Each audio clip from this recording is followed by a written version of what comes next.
नमस्कार. मी डॉक्टर अर्जुन वाघ, भूगोलशास्त्र विभाग, पीडीव्हीपी महाविद्यालय तासगाव. आज आपल्या समोर ब्रिटिश भूगोल संप्रदाय यामधले एक प्रसिद्ध असे भूगोलशास्त्रज्ञ, भूगोलतज्ञ अल्फ्रेड मॅकिंडर यांच्याविषयी आज आपण चर्चा करणार आहोत. अल्फ्रेड जे मॅकिंडर हे ब्रिटिश भूगोलतज्ञ जे होते, ते भूगोलतज्ञाचा जन्म जो आहे तो जन्म 15 फेब्रुवारी 1861 रोजी त्यांचा जन्म हा झालेला आहे आणि ते सुरुवातीला त्यांनी इतिहासाचं अध्यापन केलं. इतिहासाचे प्राध्यापक म्हणून ते एका युनिव्हर्सिटीमध्ये काम करत होते. त्यानंतर त्यांनी 1899 साली प्रोफेसर म्हणून पुन्हा आपले काम करायला सुरुवात केली. 1899 मध्ये त्यांनी आफ्रिकेचा प्रवास करून तेथील औद्योगिक घटकांचे निरीक्षण केले आणि त्या औद्योगिक घटकांचे निरीक्षणाच्या नोंदी आपल्या ग्रंथामध्ये त्यांनी लिहिल्या. त्याचबरोबर त्यांनी या दौऱ्यामध्ये किलीमांजारो या ठिकाणी जाऊन, किलीमांजारो या पर्वतीय प्रदेशामध्ये जाऊन त्या ठिकाणी जे प्रवास वर्णन आहे त्या प्रवास वर्णनामध्ये अनेक भौगोलिक घटकांचे, अनेक भौगोलिक आणि प्राकृतिक घटकांचे वर्णन केलेले आहे. त्यामध्ये प्रामुख्याने किलीमांजारो हा जो पर्वत आहे त्या पर्वताविषयी त्यांनी माहिती लिहिली आणि त्या पर्वतावरती चढाई करून तिथं प्रथम चढाई करणारा गिर्यारोहक म्हणून त्यांनी त्या ठिकाणी मान मिळवलेला आपल्याला लक्षात येईल.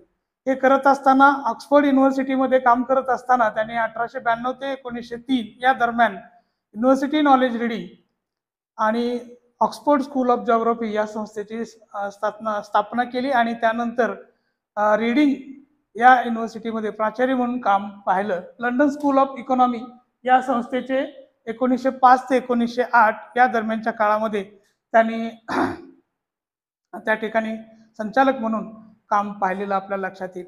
मॅकिंडर यांचे जे लेख आणि ग्रंथसंपदा आहे त्या लेख आणि ग्रंथसंपदेच्या माध्यमातून त्यांनी भौगोलिक विचार, भौगोलिक घटना, भौगोलिक प्रसंग, प्रवास वर्णन या सगळे आपल्या लेखातून, आपल्या ग्रंथातून जगासमोर मांडण्याचा प्रयत्न केलेला आहे. ब्रिटिश आणि ब्रिटिश सागर या ब्रिटन आणि ब्रिटिश सागर हा ग्रंथ आहे त्या ग्रंथाचं लिखाण त्यांनी 1902 मध्ये पूर्ण करून तो ग्रंथ प्रसिद्ध केलेला आपल्याला लक्षात येईल. आणि या ग्रंथामध्ये त्यांनी ब्रिटनचा भूगोल, ब्रिटिश लोकांचा सागराविषयी असणारा दृष्टिकोन, कारण आपल्याला माहिती आहे ब्रिटिश लोकही सी फेरर म्हणून ओळखली जातात, त्याला सागरी खलाशी, सागरी प्रवासी म्हणून ओळखली जात होते. अजूनही त्यांच्या माध्यमातून, त्यांच्या प्रवासाच्या माध्यमातून त्यांनी अखिल जगाचा शोध लावलेला आपल्याला लक्षात येईल. आणि अशी ही प्रवास वर्णन जी आहेत ती प्रवास वर्णन त्यांनी आपल्या या ग्रंथामध्ये ब्रिटन आणि ब्रिटिश सागर या ग्रंथामध्ये लिहून ठेवलेले आहेत. इतिहासाचे भौगोलिक हृदयस्थल, धुराग, मरुभूमी, जॉग्राफिकल पायट हिस्ट्री हा जो सर्वात बहुचर्चित असा प्रबंध जो आहे तो बहुचर्चित प्रबंध भूगोलकारांनी, जगातील सर्व भूगोलकारांनी मान्य केला आणि त्याला जागतिक मान्यता मिळालेली आपल्याला दिसून येते. लोकशाहीचे आदर्श आणि वास्तव, डेमोक्रॅटिक आयडियल्स अँड रियालिटी हा ग्रंथाचे लेखन सुद्धा आपल्याला मॅकिंडर यांनी लिहिलेलं पाहायला मिळेल.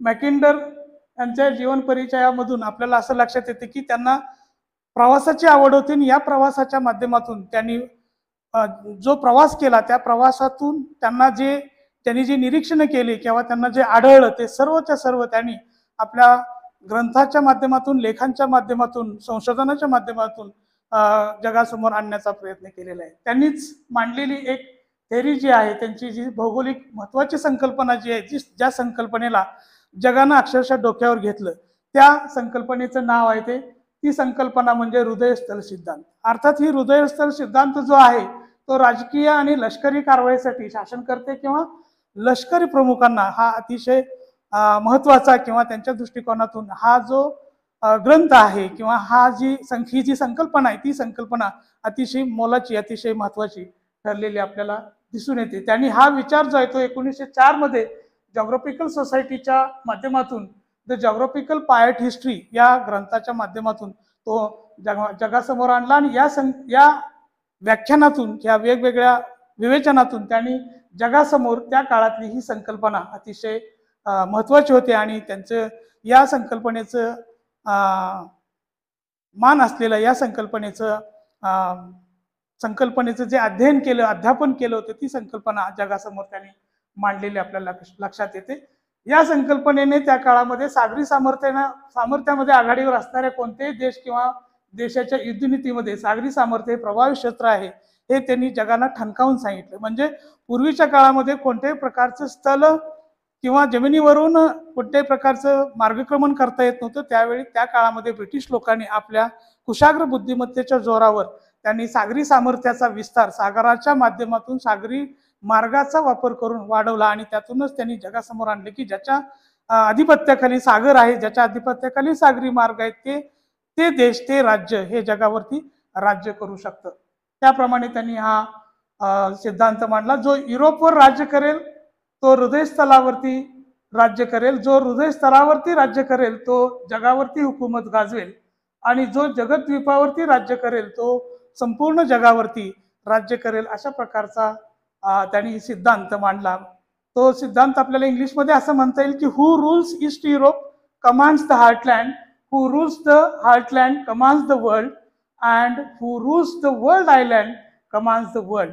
अशा प्रकारचा संदेश, अशा प्रकारचा एक ऐतिहासिक संदेश त्यांनी जगाला दिलेला आपल्याला दिसेल. म्हणून ही जी संकल्पना आहे, हार्टलँडची संकल्पना आहे, ती आजही जगामध्ये प्रत्येक भूगोल तज्ञासाठी, त्याचबरोबर राज्यकर्त्यांसाठी, लष्कर प्रमुखांसाठी ही महत्वाची असलेला आपल्याला लक्षात येईल. मॅकिंडरे 1904 मध्ये जो कील प्रदेश, पायट एरिया हा शब्द बदलून त्या ठिकाणी त्यांनी त्याच्याऐवजी हार्टलँड हाच शब्द वापरला आहे.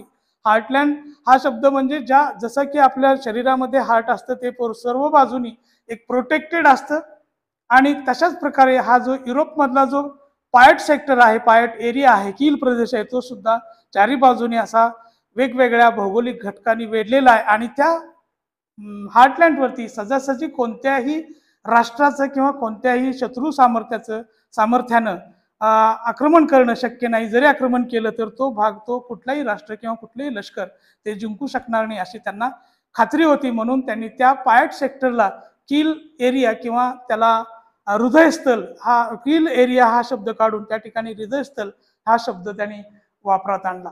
त्यांनी जगाचे काही भाग केले आणि त्या भागामध्ये आपला जग कसं विभागलेलं आहे त्यांच्या म्हणण्यानुसार महासागर आणि भूमिखंडामध्ये जग विभागलेले आहे.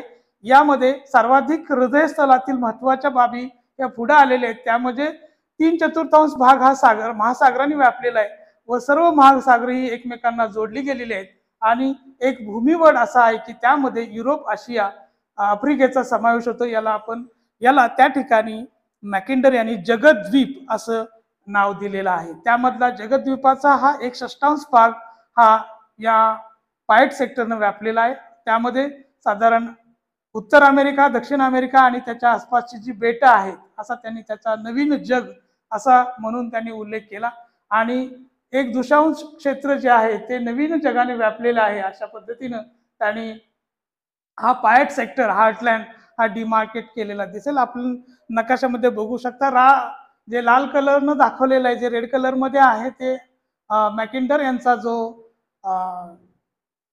डिमार्केटेड हार्टलँड होता तो हार्टलँड तिथं दाखवलेला आहे आणि दुसऱ्यामध्ये वर्ल्ड आयलँड सुद्धा दाखवलेले आहेत आणि त्या वर्ल्ड आयलँड, हार्टलँड आणि हा जो त्यांनी ठरवलेला, त्यांनी डिमार्केट केलेला भाग जो आहे तो भाग हा पूर्णपणे सुरक्षित आहे किंवा सुरक्षित असू शकतो, सुरक्षित राहू शकतो जर त्यांनी दिलेल्या सगळ्या जो क्रायटेरिया आहे तो क्रायटेरिया त्या ठिकाणी जर आपण मान्य केला तर निश्चितपणाने आपल्या ह्या युरोपवरती किंवा हार्टलँडवरती कोणीही स्वारी करू शकत नाही किंवा जरी स्वारी केली तरी तो भूभाग जगातलं कुठलंही सामर्थ्य हे जिंकू शकणार नाही असं मॅकिंडर यांना त्या काळामध्ये वाटत होतं.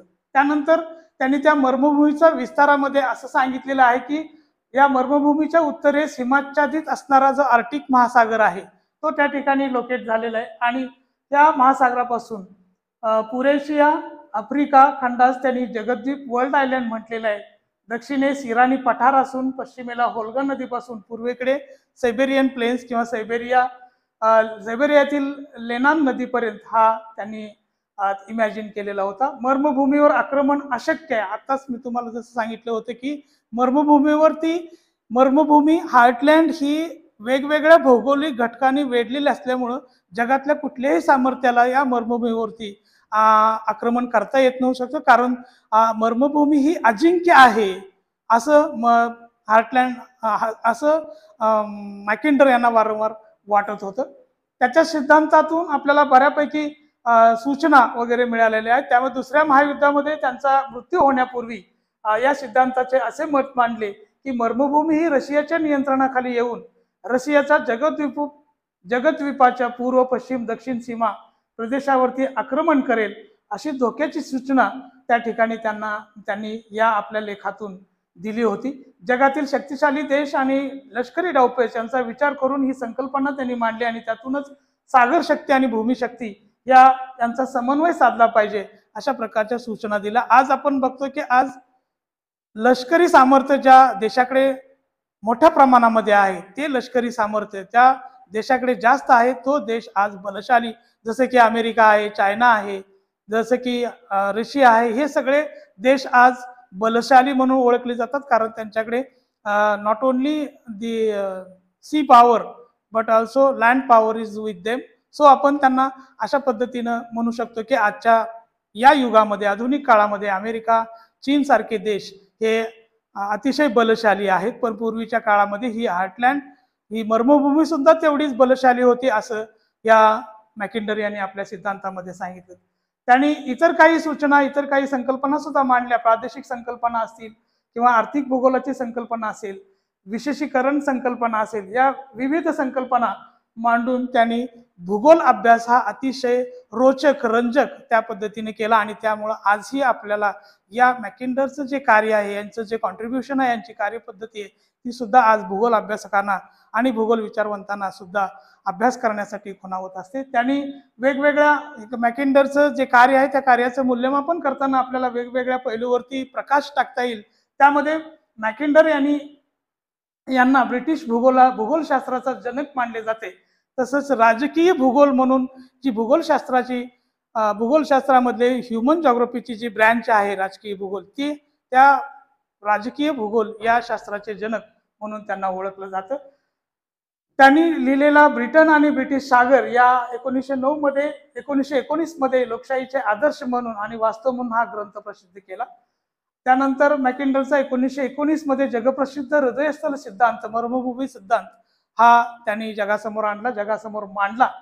त्यांचा हा सिद्धांत भौगोलिक साहित्यामध्ये एक प्रकारचं प्रतिमान म्हणून महत्वपूर्ण मानला जातो आणि सिद्धांताचा तत्कालीन राजकारणावरती बऱ्याच मोठ्या प्रमाणावरती परिणाम झालेला आपल्याला दिसून येतो. भूगोल विषयाचे स्वरूप, व्याप्ती आणि त्यांचे मौलिक विचार आजही भूगोलाच्या अभ्यासकाने भूगोल विकासात त्याचं मानाचं स्थान असलेलं आपल्याला लक्षात येतं. भूगोलाचे ज्ञान ग्रहण करत असताना संपूर्ण विषयावर भर द्यायला पाहिजे अशी एक भूगोल विशेषीकरणाची त्यांनी संकल्पना आपल्या समोर, जगासमोर सादर केलेली दिसून येते. असे हे भूगोल शास्त्राचे एक ज्येष्ठ विचारवंत असं आपल्याला म्हणता येईल किंवा एक विशेष असे विचारवंत जे ब्रिटिश संप्रदायामधले होते. त्यांचं कार्य हे अतिशय अमोल असं बहुमोल होतं आणि यांचं कार्य आपल्या प्रत्येक विद्यार्थ्याला हे ध्यानात ठेवून आपल्याला मानवी विकासासाठी, समाजाच्या कल्याणासाठी त्यांच्या कार्याचा वापर करता येईल. धन्यवाद.